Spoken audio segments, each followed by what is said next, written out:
host broadcaster of the G20 South Africa 2025. Right, welcome back everybody, coming to you from the Nasrec Expo Center. We are in the media center at the moment, and this is where we've been broadcasting from. So for those asking, it's amazing. I've had a lot of people, especially after yesterday, saying, oh, did you see this president? Did you see this leader? Did you? No, the answer is no. In the media center, we very much so separated from the leaders that do arrive, and this is a very strictly controlled environment where obviously security is of greatest concern. So they are in a very separate area to where we are broadcasting from, but there's a constant hive of activities, of updates and press briefings, and particularly South African delegates that are coming here and updating the media. So, you know, that's pretty much so where you'll find it. And the world's media is here. The representation is amazing. And of course, quite a few bilateral discussions taking place. We already saw yesterday South Africa and Germany having a quick bilateral. So there will be more of these discussions that will take place.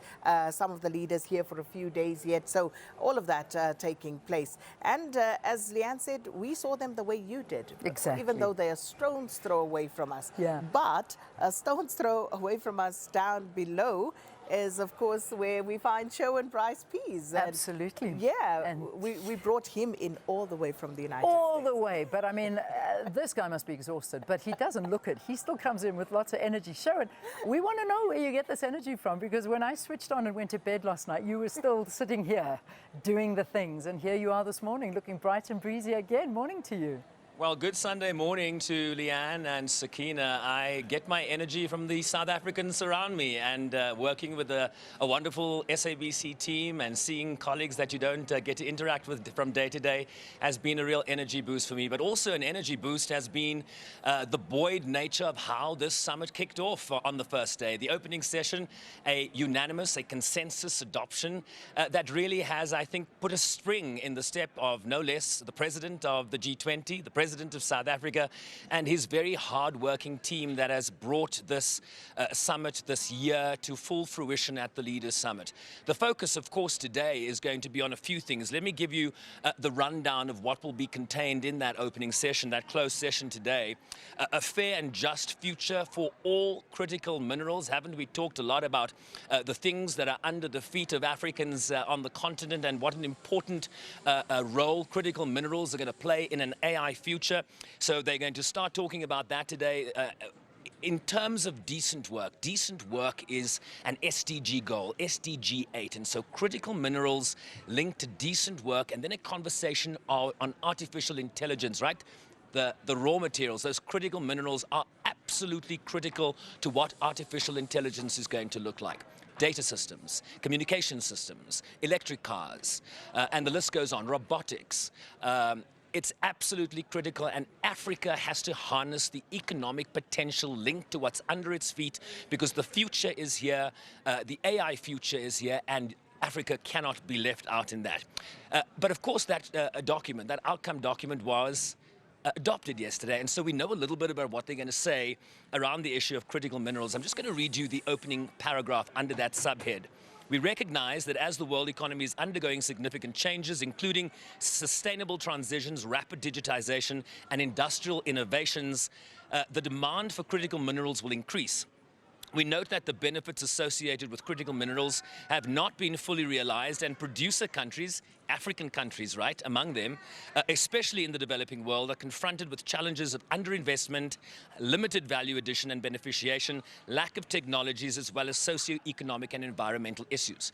So they've stated what the problem is. What they're going to be deliberating on today is how you put that into fruition. How do you ensure that the beneficiation of these critical minerals, the supply chains that are going to surround the digging or the mining of those minerals, ensures that communities that surround those areas are going to benefit. You have to see economic progress in those communities so that they can then engage in the artificial intelligence future that is upon us. A little later this afternoon, around 1 p.m., the President of South Africa will deliver a closing statement that will be brought to you live. And then you'll start seeing leaders depart post haste. They've got long travels back to Japan, to South Korea, to Australia, to Canada, to Brazil and the like. So I'm sure you'll be seeing a lot of runway shots, a lot of exit shots, a lot of customs and immigration shots as they depart back to their constituencies. And I imagine you're going to see a little bit of a victory lap from South Africa today. Let me bring in our colleague, Griselda Lewis. Griselda, you've been all around this venue. You've been outside, you've been inside. What's your takeaway? What of importance to South Africans watching? Very important this morning, Sherwin, as we woke up. Sunday newspapers is going to give you an idea of what the media is getting a sense of this past weekend. And one of those headlines says, "A bloody nose for Donald Trump."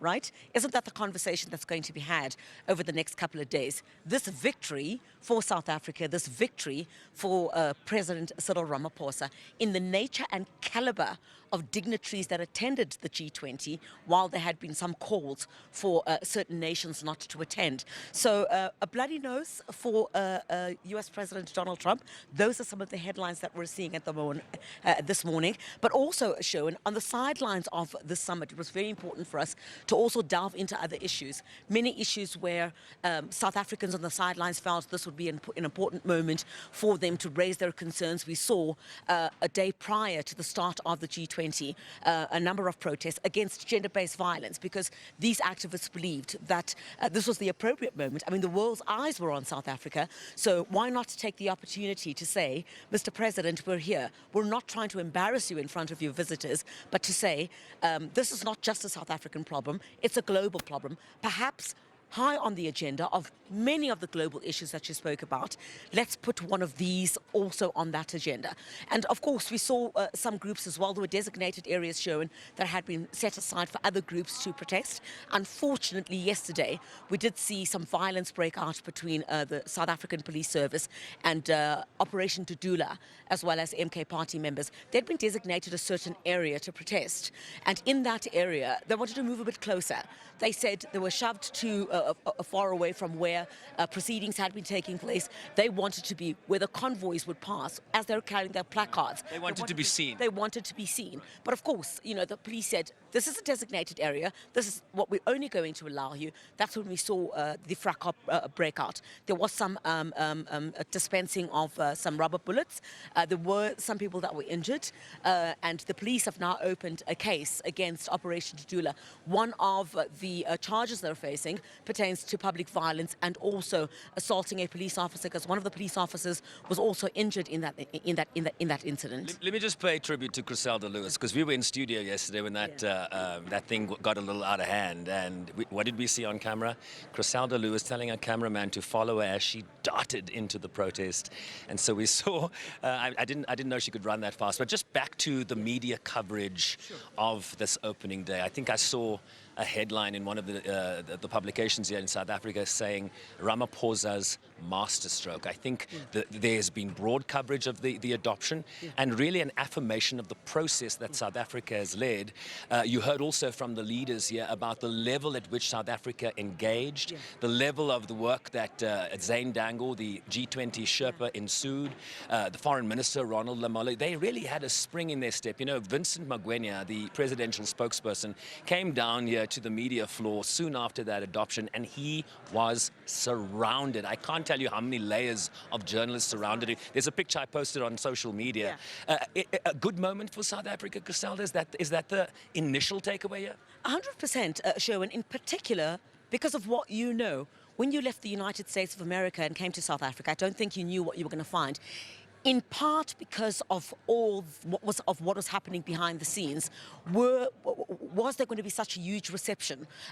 Was there going to be this huge descending on South Africa? Were there those who were going to stand in solidarity with the United States and not come? But the minute we saw the high-level delegation coming towards South Africa, and I mean, this is a pivotal moment for the African continent, not just for South Africa, given the fact that South Africa is the first African nation to host the G20. This is a huge deal for South Africa, and to have to carry it out with precision in the manner in which it has gone is really something to give a pat on the back for. On the sidelines of those important discussions, how did South Africa carry itself? Yes, and there's criticism over, we're starting. cleaning up your house before you get the visitors? We had to ask those questions as the media, obviously. However, right, to carry this out with precision, we've had zero incident. Zero incident from what we know, where we stand at the moment. Griselda Lewis joining us here on the floor of the media centre. Just alongside us is where member states will gather for the last session, an important discussion on decent work, critical minerals. And really, I think important in that conversation is how Africa is going to lead in that conversation, because the critical minerals can be a game changer in terms of Africa's prosperity, in terms of economic growth, in terms of really engaging with the SDGs and really giving them some momentum moving forward. Lots to discuss today. We'll be giving you rolling coverage throughout the day. Do stay with us here on SABC News. Let's take you to an ad break. We'll have some sports news right after this. Happy Sunday. SABC, host broadcaster of the G20 South Africa 2025.